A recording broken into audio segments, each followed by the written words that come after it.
24 में होने हैं, उसकी तैयारी हमने बहुत पहले शुरू कर दी थी। पर अंततः कांग्रेस ने भारी बहुमत से कांग्रेस के की सरकार को यहाँ पर बनाया। हमारे को ये आगामी चुनाव में इसका अवश्य फायदा होगा। क्लेम हो सकता है, बट वो ख्याली पुलाव देख रहे हैं। ये उनका सपना है जो कि साकार होने वाला नहीं है। हम अवश्य कांग्रेस की सरकार को बरकरार रखेंगे और यहाँ पर चारों सीटें भी जीतेंगे और बाई इलेक्शन भी जीतेंगे। लोकसभा चुनावों की घोषणा हो चुकी है। इसके साथ ही हिमाचल प्रदेश में 6 सीटों पर बाई इलेक्शन किए जाएंगे। कांग्रेस कितनी तैयार है इन इलेक्शंस के लिए? हमारे साथ बातचीत के लिए कांग्रेस प्रदेश अध्यक्ष प्रतिभा सिंह मौजूद हैं। सबसे पहले आपसे जानना चाहेंगे कि अब तो चुनाव आ ही गए हैं, कितनी तैयार है कांग्रेस इन चुनावों के लिए? नहीं, कांग्रेस पार्टी को ये पता था कि उपचुनाव हमारे 24 में होने हैं। उसकी तैयारी हमने बहुत पहले शुरू कर दी थी। हम मैदान में जा चुके हैं, लोगों से बातचीत कर लिए हैं, हमारे वर्कर्स तैनात हैं और वो हर जगह जाकर अब कांग्रेस पार्टी का जो हमारा काम है उसकी उपलब्धियों को लोगों के सामने रख रहे हैं। मुझे पूर्ण विश्वास है कि लोगों ने जिस तरीके से हमको बाई इलेक्शन जितवाया, जबकि कठिन परिस्थितियों में हमने वो इलेक्शन जीता। इनकी सरकार केंद्र में भी थी, यहाँ भी थी, तब भी हम बाई इलेक्शन को जीता। विधानसभा के चुनाव आए, विधानसभा में भी भाजपा के लोग बहुत बड़ी बड़ी बातें कर रहे थे कि हम सरकार बनाने जा रहे हैं, पर अंततः कांग्रेस ने भारी बहुमत से कांग्रेस की सरकार को यहाँ पर बनाया। हमारी सरकार बनी। हम खुश है कि आज लोगों के काम हो रहे हैं। जो जो वायदे हमने लोगों से किए, उन वायदों को पूरा करने का हमने प्रयास किया। और कई ऐसी है, जैसा ओपीएस का मामला था, वो भी लागू हुआ है। उसके बाद हमने महिलाओं को 1500 देने की बात की है, उसका भी माननीय मुख्यमंत्री ने लाहौल स्पीति जाकर उसका ऐलान किया, उसकी भी शुरुआत हो गई है। और उसी तरह से हमारे जो दूध की रेट की बात की जा रही थी, हमने कहा था उसके रेट भी बढ़ाएंगे, तो उसमें भी हमने काम किया है। उसी तरह से धीरे धीरे हमने कहा अभी तो 5 साल हमारे पास हैं सरकार के, तो हम जो बाकी हमने वायदे किए उन पर भी हम अवश्य उन को भी पूरा करने का प्रयास करेंगे। तो लोग भी इन बातों को समझते हैं और जानते हैं। तो इसका हमारे को ये आगामी चुनाव में इसका अवश्य फायदा होगा। और जो ये उपचुनाव हमारे आज घोषणा हुई है, उसमें भी हम अच्छे कैंडिडेट्स को उतार कर उसमें भी सफलता हासिल करेंगे। और लोकसभा के चुनाव में तो तैयारी है ही है। सभी अपने अपने क्षेत्र में जाकर काम कर रहे हैं। अब बस इस बात का इंतजार है कि सेंटर में जाकर हमने अपने हाई कमांड से अब जो कैंडिडेट्स हमने तय किए हैं, शॉर्टलिस्ट किए हैं, उनकी सूची उनके सामने रख दी जाएगी। उस पर डिस्कशन होगा, किसको टिकट मिलता है ये अब हाईकमान डिसाइड करेगी। विधानसभा चुनावों तक तो कांग्रेस की वैसे ही हैट्रिक लग चुकी थी, विधानसभा चुनाव जीते, लेकिन अभी जो हाल ही में परिस्थिति हुई हिमाचल प्रदेश में, राज्यसभा की जो एक सीट थी वो बीजेपी के खाते में चली गई, कांग्रेसी विधायकों का बागी हो जाना, इसका असर कह रहे हैं कि कहीं ना कहीं आगे चुनावों में देखने को मिलेगा, नुकसान होगा कांग्रेस को इसकी वजह से। क्या कहना चाहिए? पूर्ण बात हुई है कि ऐसा नहीं होना चाहिए था, पर अब किसके दिल में क्या है, कौन वोटिंग कहाँ करता, इसका अनुमान हम लगा नहीं पाए। और जो ये हमने राज्यसभा की सीट भी खोई, इसका भी हमें दुख है, पर इसका इफेक्ट कोई ये जो कमिंग इलेक्शन है इस पे नहीं पड़ेगा।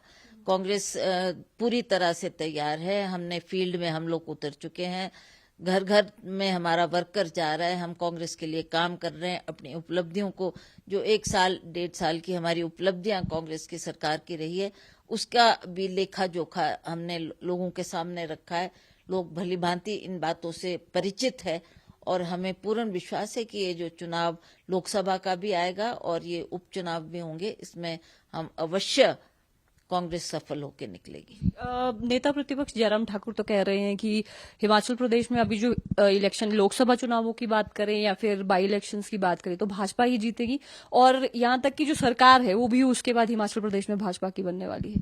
ये तो उनका क्लेम हो सकता है, बट वो ख्याली पुलाव देख रहे हैं।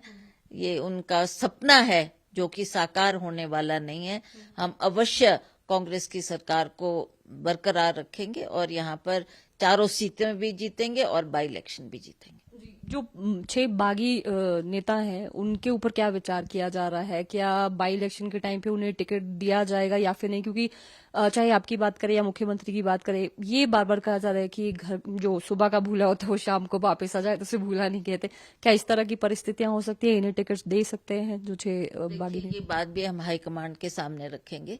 अब हाईकमांड ने ही फैसला करना है कि उनको देना है या नहीं देना। निर्णय उनका है। जो भी उनका फैसला होगा उसको हम अच्छी तरह से इम्प्लीमेंट करेंगे और लोगों में उतर कर चुनाव जीतकर अवश्य अपनी कांग्रेस की सरकार को की जो स्टेबिलिटी है उसको बरकरार रखेंगे।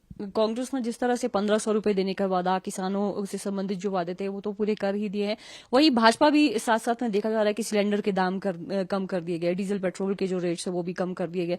तो इसके अलावा उनका ये कहना है कि गारंटीज पूरी नहीं हुई है, उसको लेकर भी जनता के बीच में जाएंगे। तो कहीं ना कहीं इम्पैक्ट और इसका नुकसान जरूर देखने को मिलेगा, क्योंकि वादे पूरे नहीं हुए हैं कांग्रेस के। नहीं नहीं, ऐसी बात नहीं है। ये गारंटीज जो हमने दी है ये 5 साल का समय अभी हमारे पास था जब से सरकार बनी है। 1 साल के अंदर अंदर हमने ओपीएस भी लागू किया। जो महिलाओं को 1500 देने की बात की थी उसका भी मुख्यमंत्री जी ने ऐलान किया। उसी तरह से हमारे दूध के रेट बढ़ाने की बात थी उसको भी हमने करके दिया है। जो कुछ इंग्लिश मीडियम स्कूल्स की घोषणा भी हमने की थी उसको भी हमने इम्प्लीमेंट कर दिया है। और कुछ जो छोटी मोटी और घोषणाएं रहती है उसको भी शीघ्र सरकार इम्प्लीमेंट करेगी। अभी तो 4 साल का वक्त और पड़ा है, उसमें भी हमने इस काम को करना है और अवश्य हम इसको काम को करेंगे। जो हमने वायदा किया है उस वायदों को पूरा करेंगे। कांग्रेस ये विश्वास रखती है कि जो कहती है उसको करती है। अभी जो प्रत्याशी उनका नाम घोषित नहीं किया गया है, क्या जो सिटिंग एमएलएज है उनको ही टिकट मिलेगी या फिर महिलाओं को भी इसमें तवज्जो जो दी जाएगी? किस तरह से सोच रहे हैं कि अभी जो विनिंग कैंडिडेट्स है या उनके ऊपर इस बार दांव खेलेगी कांग्रेस? देखिए, इस पे हमने छोटी मोटी चर्चा कर ली है आपस में बैठकर। अब हम इन बातों को हाईकमांड के सामने रखेंगे। फैसला वो करेंगे कि किसको आपने चुनाव के मैदान में उतारना है। कब तक टिकट फाइनल हो जाएगी?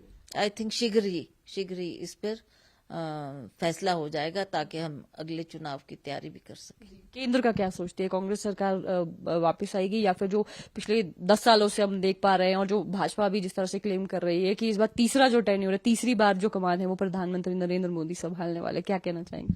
देखिए, नरेंद्र मोदी जी के बारे में तो मैं ज्यादा कुछ नहीं कह सकती, पर इतना जरूर कह सकती हूँ जो कि हिमाचल प्रदेश के संदर्भ में कि जब वो पिछले विधानसभा के चुनाव में आए थे तो उन्होंने बहुत बातें उस वक्त भी की थी।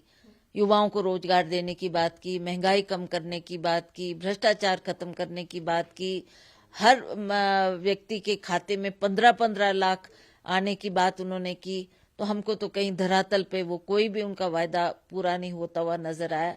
तो इस तरीके से केंद्र सरकार की जो ये सरकार चल रही है और ये अब क्लेम कर रहे हैं कि हम तीसरी बार जीत कर आएंगे, तो लोग भली भांति जानते हैं कि आपने कितने काम किए और कितने अपने वायदे जो आप करके गए हैं उनको आपने एक भी को भी आप खरा नहीं उतार पाए।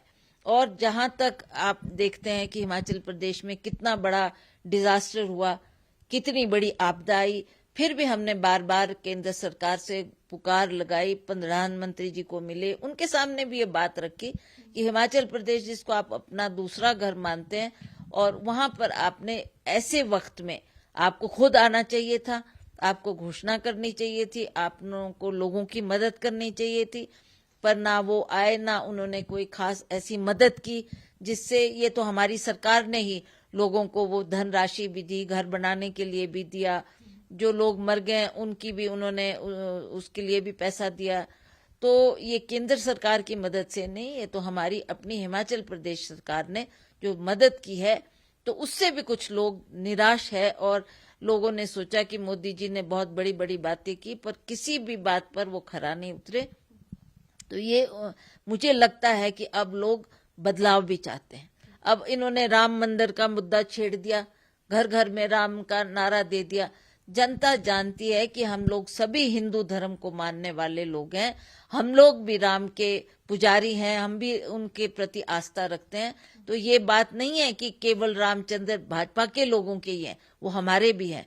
तो इसलिए ये जो ऐसी ऐसी बातें लोगों के बीच में लोगों को भड़काने की या लोगों को अपनी ओर आकर्षित करने के लिए ये ऐसी बातें कर रहे हैं, ये इनके क्लेम्स अब लोग इससे भलीभांति परिचित हो चुके हैं। अब मुझे लगता है कि आने वाले चुनाव में लोग अवश्य बदलाव चाहते हैं। केवल हिमाचल प्रदेश की बात नहीं, मैं पूरे भारतवर्ष का भी कह सकती हूँ कि अब इसमें हमें लगता है कि जो अगला चुनाव आएगा उसमें अवश्य परिवर्तन होगा। बहुत बहुत शुक्रिया बातचीत के लिए। Thank you. तो ये थी कांग्रेस प्रदेश अध्यक्ष प्रतिभा सिंह, जिन्होंने सीधे तौर पर कहा है कि आने वाले समय में चाहे हिमाचल की बात की जाए या फिर देश भर की, तो जनादेश कांग्रेस का समर्थन करेगा, सरकार बदलेगी और जिस तरह की चीजें और जो वादे यहां पर प्रधानमंत्री की ओर से या फिर भाजपा की ओर से किए जा रहे हैं, वो सारे दावे यहां पर फेल होने वाले हैं। बहरहाल देखना होगा, क्योंकि जब चुनावों का जो परिणाम है वो सामने आएगा, उससे ही ये साफ तौर पर पिक्चर क्लियर हो जाएगी कि जनादेश किस ओर जाता है। शिमला से कैमरा पर्सन कार्तिक ठाकुर के साथ मैं रेशमा कश्यप, डेली पोस्ट पंजाब हरियाणा,